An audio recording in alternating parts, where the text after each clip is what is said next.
एक छोटा धुंधला रेलवे स्टेशन का प्लेटफॉर्म, शाम का समय। रमेश, जो कि 45 साल का थका हुआ और साधारण कपड़े पहने एक इंसान, एक छोटे से ठेले पर खड़ा है। ठेले पर लिखा है रमेश का खास चिकन फ्राइड राइस, सिर्फ 100 रुपए। वो एक पुरानी काली कढ़ाई में चावल भून रहा है। पास ही उसकी पत्नी कमला प्लेटें साफ कर रही है। रमेश पसीना पोंछते हुए कहता है, हाँ, कमला, आज भी पैसेंजर ट्रेन लेट है। अगर ये ट्रेन नहीं आई तो आज का सारा कच्चा माल बर्बाद हो जाएगा। कमला चिंता से कहती है, आप घबराइए मत जी, भगवान पर भरोसा रखिए। जो थोड़े बहुत पैसे बचे थे उसी से तो आज का मुर्गा खरीदा है। अगर बिक्री नहीं हुई तो कल का गुजारा कैसे होगा? रमेश निराशा से कहता है, वही तो सोच रहा हूँ, ये बड़ी बड़ी पेंट्री कार वाली ट्रेनें तो यहाँ रुकती भी नहीं। बस इसी पैसेंजर के भरोसे हमारा ठेला चलता है। तभी स्टेशन मास्टर श्रीकांत प्लेटफॉर्म पर टहलते हुए रमेश के ठेले के पास आते हैं और अकड़ते हुए कहते, ए रमेश, ये धुआं कम कर और हाँ, इस महीने का हफ्ता कल तक तैयार रखना, वरना ये ठेला यहाँ से उठवा दूंगा। रमेश हाथ जोड़कर कहता है, साहब, आज बोहनी भी नहीं हुई है, ट्रेन आने दीजिए। कुछ कमाई होगी तो कल पक्का दे दूंगा। श्रीकांत मुंह बनाते हुए कहते, मुझे ये सब मत सुना, मुझे बस मेरे पैसे चाहिए। कमला आंखों में आंसू लिए कहती है, हम ये सब कैसे करेंगे? ऊपर से माँ जी की दवाई के पैसे भी देने हैं। रमेश मजबूती से कहता है, हार नहीं मानूंगा कमला। मेरे हाथों में जो स्वाद है वो किसी बड़े रेस्टोरेंट में भी नहीं। बस एक मौका चाहिए।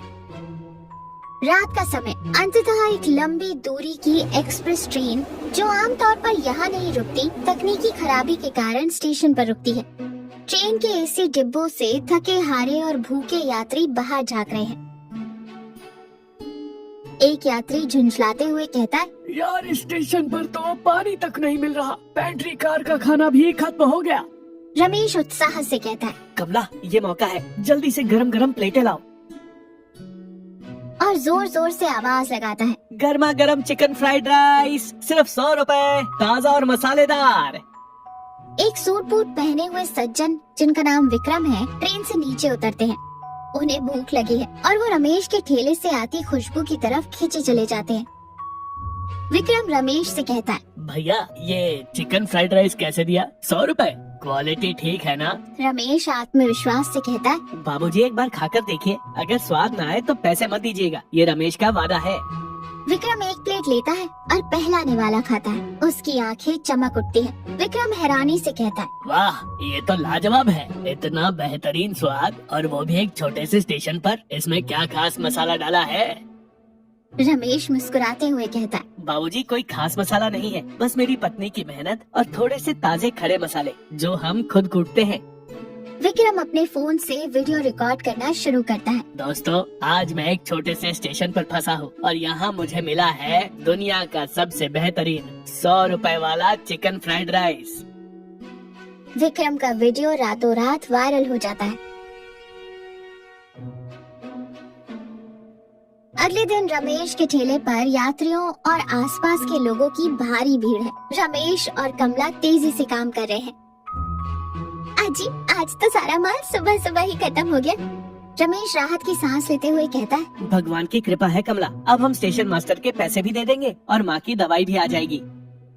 प्लेटफॉर्म की दूसरी तरफ स्टेशन का एकमात्र बड़ा फूड स्टॉल चलाने वाला मदन रमेश की भीड़ देखकर जल भुन रहा है। मदन का खाना महंगा और बासी होता है। मदन अपने नौकर से कहता है, ये कल का आया हुआ रमेश मेरे ग्राहकों को कैसे खींच रहा है? इसका ठेला तो मुझे हटवाना ही पड़ेगा। मदन स्टेशन मास्टर श्रीकांत के पास जाता है।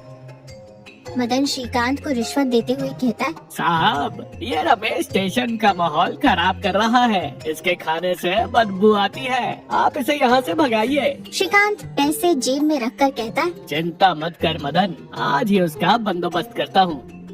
शाम का समय। रमेश के ठेले पर खूब भीड़ है।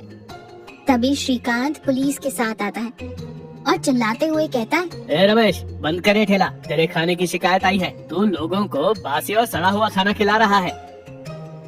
रमेश घबराते हुए कहता है, नहीं साहब, मेरा खाना बिल्कुल ताज़ा है, आप खुद खाकर देख लीजिए। मदन भीड़ से निकलते हुए कहता है, झूठ बोलता है, मैंने खुद देखा है, ये मरे हुए मुर्गे इस्तेमाल करता है। भीड़ में कानाफूसी शुरू हो जाती है। कमला रोने लगती है। रमेश रोष में कहता है, मदन भाई, आप जलन के बारे मुझ पर झूठा इल्जाम लगा रहे हैं। श्रीकांत पुलिस से कहता है। इसका सारा सामान फेंक दो और इसे यहाँ से निकालो। तभी एक बड़ी सी कार स्टेशन के बाहर रुकती है। उसमें से फूड इंस्पेक्टर के साथ विक्रम, वही फूड ब्लॉगर, बाहर निकलता है। वो तेज आवाज में कहता है, रुकिए। सब विक्रम को देखते हैं। मुझे पता था कि रमेश जी की सफलता देखकर कुछ लोग जलेंगे, इसलिए मैं फूड इंस्पेक्टर को साथ लाया हूँ।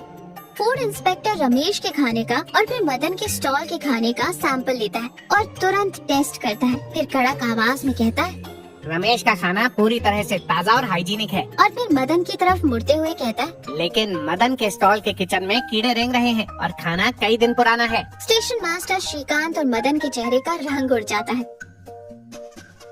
मदन, तुम्हारा लाइसेंस आज ही रद्द किया जाता है और श्रीकांत जी, आपकी रिश्वतखोरी की रिपोर्ट भी मैं ऊपर करूँगा।